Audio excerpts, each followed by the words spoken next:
بسم اللہ الرحمن الرحیم۔ السلام علیکم ورحمۃ اللہ۔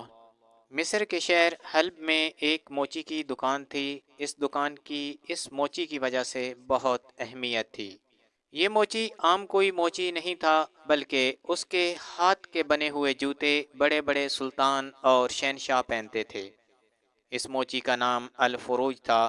اس موچی کے ہاتھ کے بنے ہوئے جوتے نرم اور آرام دہ ہوتے۔ اس موچی کے ہاتھ کے بنے ہوئے جوتے کسی نے پہنے ہوتے تو ہر کوئی پہچان لیتا کہ یہ جوتے الفروج موچی کے ہاتھ بنے ہوئے ہیں۔ ایک دفعہ الفروج کے پاس ایک آدمی آیا جس کے پاس ایک تھیلا تھا۔ اس تھیلے کے اندر اس بوڑھے آدمی کی بیٹی نے جوتے دیے جو مرمت ہونے والے تھے۔ اس بوڑھے آدمی سے کسی نے تھیلا بدل لیا اور اس نے وہ تھیلا الفروج کو دے دیا۔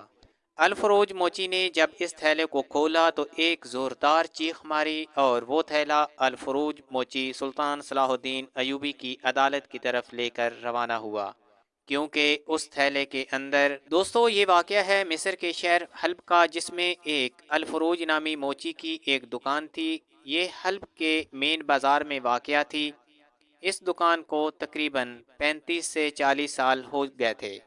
جب حلب کا بازار بنا تو یہ دکان اس وقت کی تھی۔ الفروج موچی اپنے کام کی وجہ سے مشہور تھا۔ اس کے ہاتھ کے بنے ہوئے جوتے پورے علاقے میں مشہور تھے۔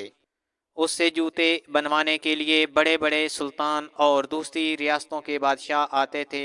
الفروج موچی کے جوتے نرم اور چلنے میں آرام دہ ہوتے تھے، پاؤں کو تکلیف نہیں پہنچاتے تھے۔ الفروج موچی اپنے جوتوں میں اصل چمڑا استعمال کرتا تھا۔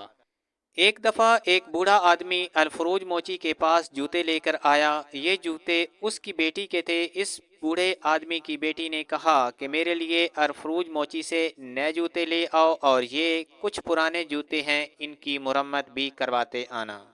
بوڑھے آدمی کی بیٹی نے ٹوٹے ہوئے جوتے ایک تھیلے کے اندر ڈال دیے۔ وہ بوڑھا آدمی حلب شہر میں پہنچتے پہنچتے تھک گیا تھا۔ اس نے ایک طعام خانے میں تھوڑی دیر آرام کیا، وہاں سے کھانا کھایا۔ جب وہ بوڑھا شخص کھانا کھا رہا تھا تو اس کا تھیلا ایک اور آدمی کے تھیلے جیسا تھا۔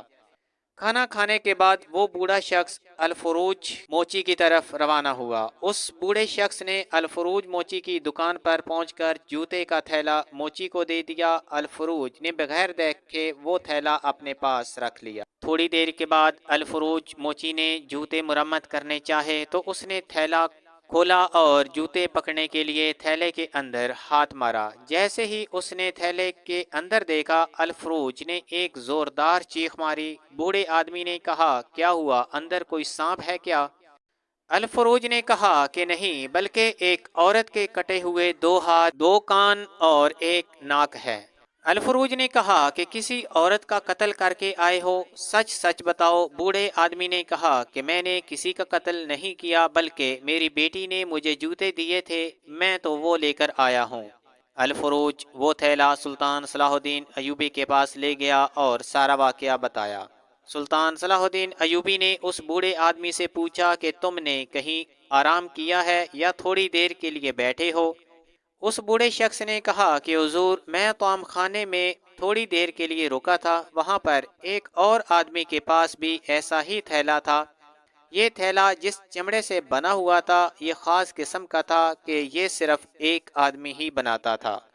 سلطان صلاح الدین ایوبی نے علی بن سفیان کو کہا کہ تم اس شخص سے پوچھو کہ حلب شہر کا کوئی تاجر ہے جس سے تم نے یہ تھیلا بیچا ہو۔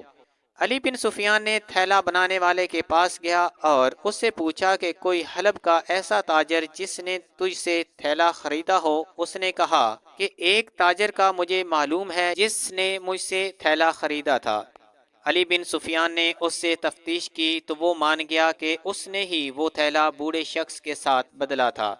علی بن سفیان اس تاجر کو لے کر سلطان صلاح الدین ایوبی کے پاس گئے۔ سلطان صلاح الدین ایوبی نے اس تاجر سے پوچھا کہ تم نے اس عورت کے ہاتھ، کان اور ناک کیوں کاٹے تھے؟ اس نے کہا کہ حضور، میرے گھر کے سامنے ایک امیر تاجر رہتا تھا۔ وہ تاجر ایک بیوہ عورت کو ہر رات لے کر آتا، اس سے مجرا کراتا اور عصمت دری کرتا تھا۔ میں ایک دن کسی کام سے اس کے گھر گیا تو یہ سارا ماجرا دیکھا۔ اس بیوہ عورت کے لیے میرے دل میں رحم اور محبت نے جنم لیا، کیونکہ وہ عورت بہت زیادہ حسین و جمیل تھی۔ میں نے اس سے بات کی کہ میں تمہیں اس گندے کام سے نکالنا چاہتا ہوں تاکہ تم بھی باقی عورتوں کی طرح عزت کی زندگی گزارو۔